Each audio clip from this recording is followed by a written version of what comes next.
Welcome back. Well, a group of Victorian transport workers are heading to court. They're accusing a former colleague of running off with their Powerball jackpot.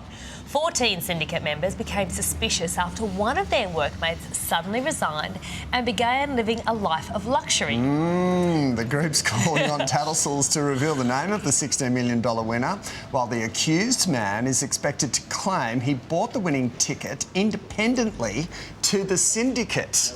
For more on this, we're joined by Craig Seaton from competitionsguide.com.au. Craig. Good afternoon. Hey. Yes, a big story of the day, isn't it? It's huge, massive. Should syndicates be under contract agreements to avoid situations like this, do you think? I think there's two major issues here. One, that there's quite a few people, and the other thing that there's money, and you mix the two together and there is a probability that there's going to be a problem. Now, even if there's not a formal contract or registration, you need to do something to make sure that we're not in a scenario where someone can say, well, look, I actually bought 4 tickets and the one that won wasn't the one that we all bought together, it was one I bought for myself. And that apparently is what is being argued here. So whatever happens, just nail it down, get a photocopy of the ticket, and there's less chance that there's going to be problems.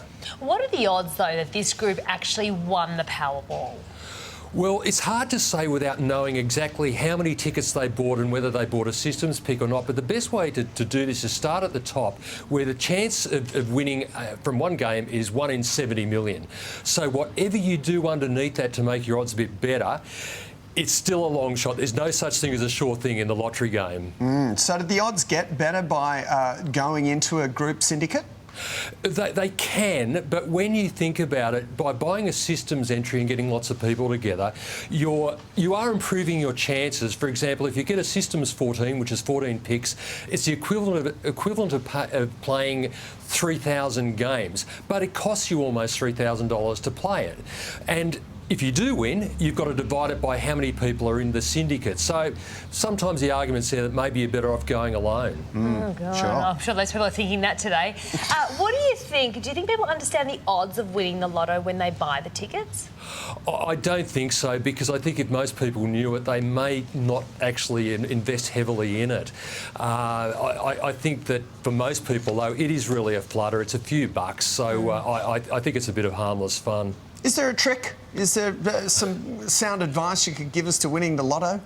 There will be a lot of people that will tell you it all depends on the birth dates that you use or the time of day that you buy your ticket. It is a straight game of chance. There's numbers being drawn out. So realistically, it's a case of the more tickets you buy, the better chance you have of winning. But as I said before, there's still very, very long odds. But for the people that win, hey, it's been worth it.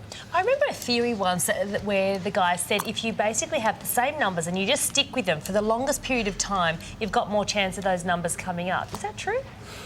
Well, again, from straight statistics, the numbers 1, 2, 3, 4, 5, 6, 7 have as much chance of coming out as anything else, but they don't. Yeah. So I think that whatever combination, I would strongly suggest sticking to it, because if your numbers come up and you decided to change, you're going to be very upset. Yeah, and I strongly suggest you probably want to be checking the syndicate tickets as well. Get a copy. Yeah, for sure. Craig, thank you. Thanks, Craig. Thank you very much.